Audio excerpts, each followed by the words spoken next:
வெற்றியை தருகின்ற வைஜெயந்தி மணிகள். இன்று நாம் பார்க்கவிருக்கக்கூடிய முக்கியமான தகவல் வைஜெயந்தி மணிகள் பற்றியது.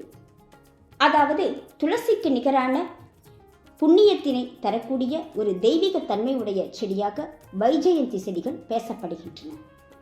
காட்டுக்குன்றுமணி, குரத்திப்பாசி, நெற்பவளம் என்றெல்லாம் பல்வேறு பெயர்களால் குறிக்கப்படும் இந்த வைஜெயந்தி செடிகள் ஜோப்ஸ்டியஸ் என்று ஆங்கிலத்தில் அழைக்கப்படுகின்றன.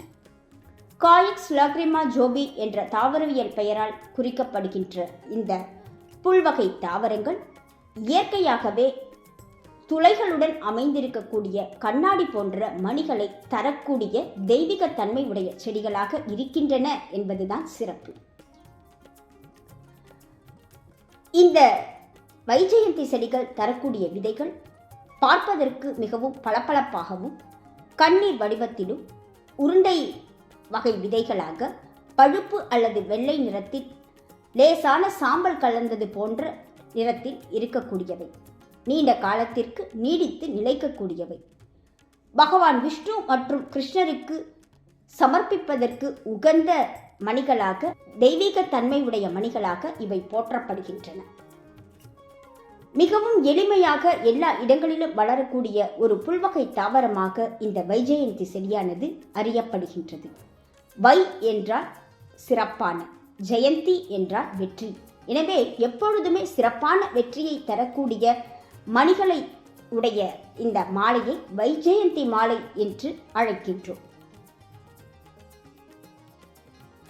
இந்த மணிகள் இயற்கையாகவே துளைகளுடன் அமைந்திருப்பதால் இவற்றை பட்டு நூல்களில் கோர்த்து மாலைகளாக அணிவது நம்முடைய வழக்கமாக இருக்கின்றது. இந்த வைஜெயந்தி மணிகளால் கிருஷ்ண பகவானை அர்ச்சிப்பதும் ஆராதிப்பதும் மிகவும் விசேஷம். அதே போல இந்த வைஜெயந்தி மாலைகளை கிருஷ்ண பகவானுக்கு சூட்டுவதன் மூலம் அவரது அருளை மிக எளிதாக பெற முடியும். வெற்றியின் மாலை என்று அழைக்கப்படக்கூடிய இந்த வைஜெயந்தி மாலைகள் இருக்கும் இடத்தில் எப்பொழுதும் அமைதியும் வெற்றி வாய்ப்புகளை மேம்படுத்தும் சக்தியும் நிலவுவதாக நம்பப்படுகின்றது. இந்த வைஜெயந்தி மணிகள் மிகவும் கடினமான மற்றும் பளபளப்பான தன்மையை கொண்டவைகளாக இருக்கின்றன. எனவே நீண்ட காலத்திற்கு நீடித்து நிலைக்கக்கூடிய தன்மை பெற்றவைகளாகவும் இருக்கின்றன.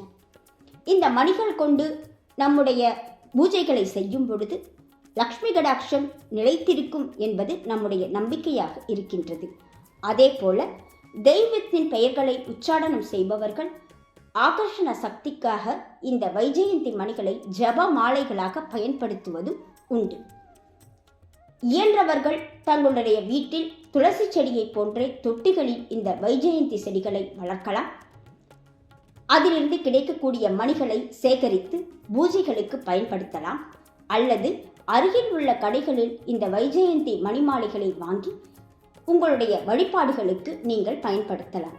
ஆக எப்பொழுதுமே வெற்றியை தரக்கூடிய இந்த மாலைகளை பயன்படுத்துவது நம்முடைய நேர்மறை எண்ணங்களை அதிகரித்து தன்னம்பிக்கையையும் உற்சாகத்தையும் உண்டாக்கக்கூடிய ஒரு சக்தியாக திகழ்கின்றது என்பதில் எந்த விதத்திலும் ஐயமில்லை.